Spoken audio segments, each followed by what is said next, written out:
Welcome back to Accreditation Unlocked, the podcast where we take complex accreditation requirements and translate them into practical, manageable strategies that actually work.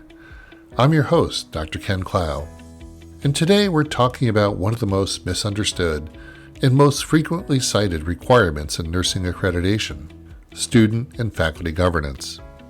If you ever found yourself saying things like, "We have committees, I think," or "Students are invited, but they don't really come," or maybe "Faculty input happens informally, do we really need to document it?" You're not alone.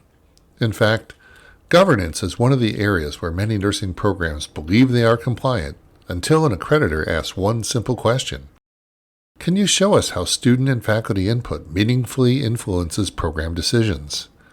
And suddenly, the room gets very quiet. Today's episode will help you understand what accreditors actually mean by governance, why it matters so much in nursing education, what best practice governance looks like for both students and faculty, why so many institutions struggle with this requirement, and how to build a sustainable, accreditor-friendly governance system that doesn't rely on heroic effort. This isn't about creating more committees. It's about creating clear decision pathways and being able to prove that they work.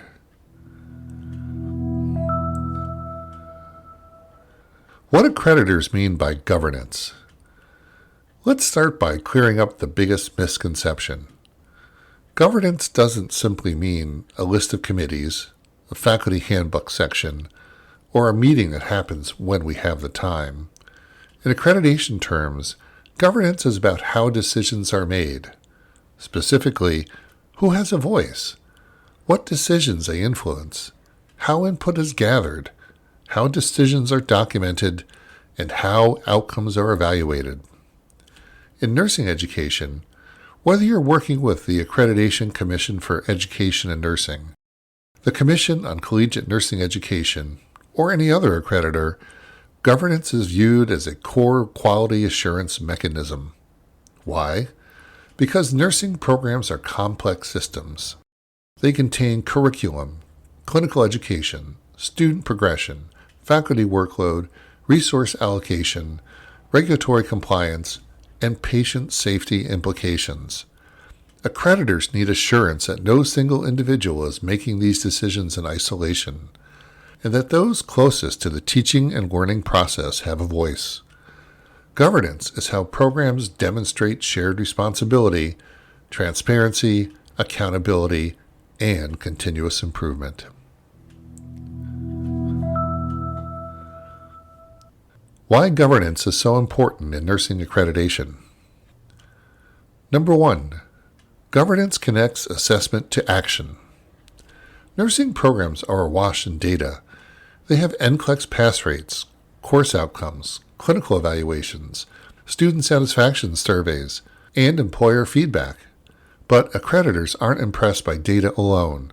They want to see, how does this information move through your program and result in improvement? Governance is that pathway. Without a governance structure, things are static. Data stays in spreadsheets, conversations stay informal, and improvements remain anecdotal. With governance, things are dynamic. Data is reviewed, recommendations are made, decisions are documented, and changes are evaluated over time. Number 2, governance demonstrates integrity and transparency. Accreditors are deeply concerned with program integrity. They want evidence that policies aren't arbitrary, changes aren't reactive, and decisions are consistent with mission and outcomes. When faculty and students participate in governance, decisions are vetted, rationale is documented, and impacts are monitored. That's not bureaucracy. That's professional accountability. Number 3, governance protects programs during change. Leadership turnover is common in nursing education. Programs without governance often rely on one program director, one long-serving faculty member, or one accreditation expert. When that person leaves, knowledge often leaves with them. Strong governance creates institutional memory. Policies outlive people. Processes continue, and accreditation knowledge is distributed. This is especially important in nursing, where regulatory and accreditation expectations evolve constantly.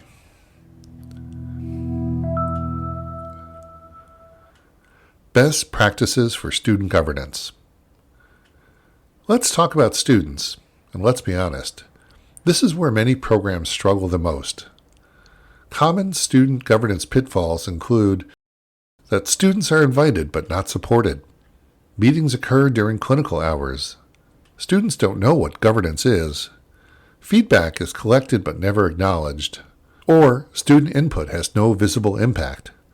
Accreditors can tell the difference between token participation and meaningful engagement. Best practice number 1. Define student roles clearly. Every student governance role should have a written description, defined responsibilities, clear term limits, and expectations for communication back to peers. Students should know why they're there, what they're allowed to comment on, how their input will be used. Uncertainty leads to silence, and silence looks like non-compliance. Best practice number 2. Build a predictable student voice system. Strong programs don't rely on one method. They create a system which may include a student advisory council, student representatives on select committees, end-of-term listening sessions, anonymous feedback mechanisms, or open forums or town halls. The key here is consistency. Accreditors want to see that student voice is ongoing, structured, and documented. Best practice number 3. Make participation possible. If students can't realistically attend, governance isn't meaningful. You may want to consider hybrid or virtual attendance, rotating meeting times, shorter focused agendas, or asynchronous feedback options. Distance and hybrid nursing programs must especially be intentional here. Best practice number 4. Close the feedback loop. This is the single most powerful governance practice and the most overlooked. Every program should be able to say, here's what students told us, here's what we did, and here's what changed. This can be as simple as a one-page summary, a website posting, or a slide shared at orientation. Closing the loop builds trust and provides excellent accreditation evidence. Best practice number 5. Save the right evidence. For student governance, documentation should include membership lists, agendas and minutes, attendance records, recommendations, decision summaries, and follow-up actions. If it isn't written down, it didn't happen, at least in accreditation terms. Best practices for faculty governance. Faculty governance is often assumed to exist, but assumptions don't satisfy accreditors. Best practice number 1. Clarify authority versus input. Faculty governance doesn't mean faculty control everything. It means that roles are defined, participation is meaningful, and input influences decisions.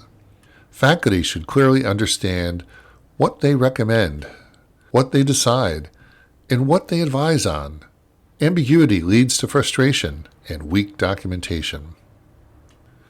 Best practice number 2. Choose a governance model that fits. There is no single right model. Common options include traditional committees like curriculum, assessment, or progression, council models aligned with accreditation standards, or hybrid structures. The key is coherence. Governance structure should match program size, reflect complexity, and be manageable. More committees do not equal better governance. Best practice number 3. Include adjunct in clinical faculty. This is a frequent citation risk. If adjuncts teach core courses, supervise clinicals, or evaluate students, they must have a voice. Inclusion strategies include adjunct representatives, focused feedback sessions, targeted policy reviews, or structured surveys tied to governance decisions. Accreditors expect inclusion, even if participation looks different. Best practice number 4. Protect time and recognize service. Governance fails when it's invisible labor. Programs should acknowledge governance and workload, recognize service contributions, and provide administrative support. If governance matters for accreditation, it must matter institutionally. Best practice number 5. Make governance legible. Faculty should be able to answer which committees exist, what decisions flow through them, how outcomes are tracked. If governance can't be explained clearly, it probably isn't working well.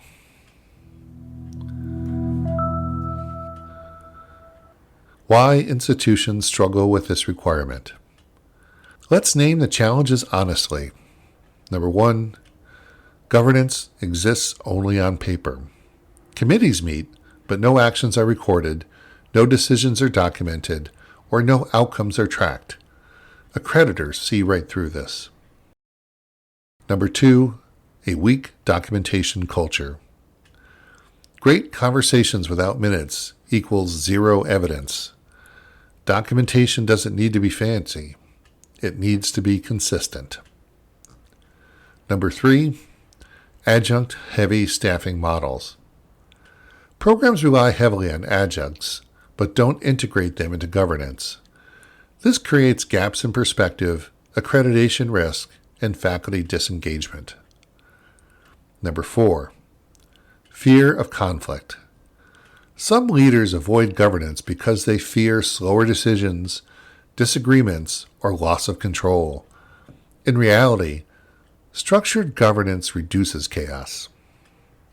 Number 5, distance education grew faster than governance. Many programs expanded online or hybrid offerings without redesigning governance pathways. Accreditors now expect inclusion, regardless of modality. Number 6, over-reliance on one person. When governance knowledge lives in one head, sustainability disappears. Governance should survive leadership change.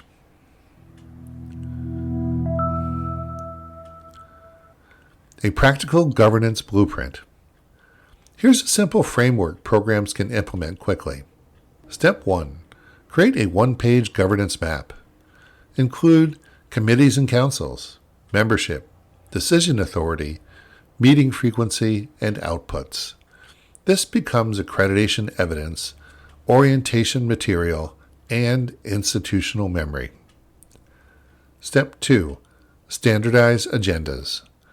Every governance body should have standing agenda items, clear documentation of recommendations, and assign follow-up responsibilities. Step 3. Maintain an action log. Track each issue, the recommendations, decisions made, the responsible parties, the timeline, and outcomes. This is gold during site visits. Step 4. Close the loop every term. Publish key governance actions, resulting changes, and evaluation plans. This demonstrates continuous improvement beautifully.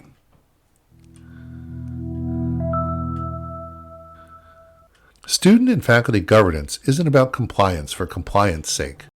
It's about respecting professional expertise, valuing the student experience, ensuring program quality, and protecting institutional integrity. Accreditors focus on governance because quality nursing education cannot depend on heroics. It requires systems. If your governance feels heavy or ineffective, the solution isn't to do more, it's to do it more clearly. This week, I encourage you to map your governance. Maybe identify one missing voice and strengthen one feedback loop. Small, intentional steps create powerful accreditation narratives. Thanks for listening to Accreditation Unlocked. This has been Dr. Ken Clough. If this episode was helpful, Please subscribe and share it with a colleague who's wrestling with governance. And remember, quality doesn't happen by accident. It happens by design.